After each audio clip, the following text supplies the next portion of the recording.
আমার চিন্তাধারাটা কী লেভেলের একবার ভাবো। আমার বেবিকে ওই যে ঘরে ঘুম পাড়িয়ে রেখে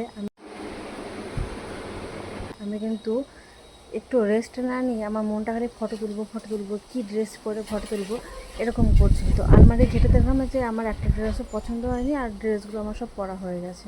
তাই এটা হচ্ছে বোনের টি শার্ট, ওটা পরে আমি ফটো তুলবো। এই যে রিং লাইটটা নিয়ে বাইরে বেরিয়েছি।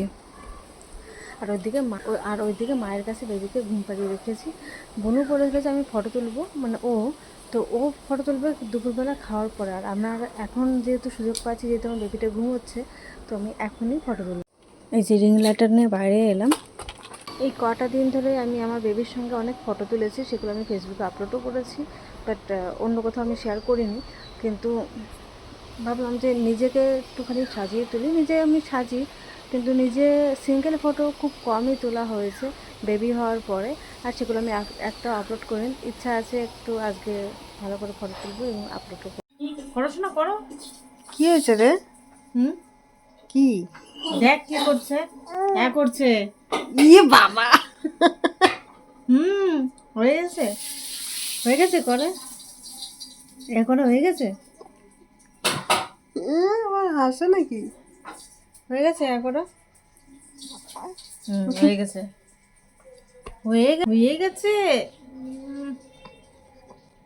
পরিষ্কার করবো না। তুই ফোন অন করে কি করছিস? ক্যামেরা করিস না এইসব জিনিস। আর পর দিয়ে দেবো। এই কাপড়টা বাইরে মেরে দিয়েছিলাম এইখানটা, এই দড়িতে, এই যে পড়ে রয়েছে। আমি শুধু একটা কথা ভাবি, এখন কিন্তু বিকালে 4:30টার মতন বাজে, আমার ফটো তোলা হয়ে গেছে, আমি এখন রিলস বানাতে বাইরে এসেছি। যেটা হলো এই যে রোদগুলো দেখতে পাচ্ছ, আমাদের বাড়িতে রোদটা বেশ ভালো, কিন্তু আমার শ্বশুরবাড়িতে না এক ফোঁটা রোদ পাওয়া যায় না। যা পাওয়া যায় সকালবেলা, তাও আবার সামনের দিকে। আর পেছন বাগান সাইডটাতে তো একদমই রোদ পাওয়া যায় না। দেখো এই জামা কাপড়গুলো মানে যখন খুশি ধুয়ে যদি মেলে দেওয়া যায়, রোদ যদি ঠিক মতন ওঠে, তাহলে পরে আমাদের বাড়িতে শুকাতে কোনো ব্যাপার না। কিন্তু আমার শ্বশুরবাড়িতে না, যদি একটু বেলা হয়ে যদি জামা কাপড় ধুয়ে দিই, তাহলে সেগুলো ফ্যানের তলায় ছাড়া শুকানো যায় না। আমি এই যে রিলস বানাচ্ছিলাম এখানে, মা আমাকে ডাকছে যে মানি করে। এবার আমি তো বুঝতে পারিনি যে ও উঠে গেছে। এই যে এই বউটা নিয়ে চলে এসেছে, এবার আমি একে নিয়ে চলেই যাচ্ছি। যাস না রে ওকে নিয়ে। না আমি দেবো না আমি ওকে যেতে দেবো না। আমার সোনা এটা, না না এটা আমার সোনা। উঠে গেল কেন? তোকে তো মামা লাগছে না, মামা তো লাগছে আমাকে। হ্যাঁ তাহলে আমার ড্রেসটা পেয়েছে না। তুমি উঠে গেলে কেন? হ্যাঁ, তুমি আমাকে চিনতে পারছো না? তোমার এটা মা মনে হচ্ছে? আমার বেবিও আমাকে এখন অস্বীকার করা শুরু করে দিয়েছে।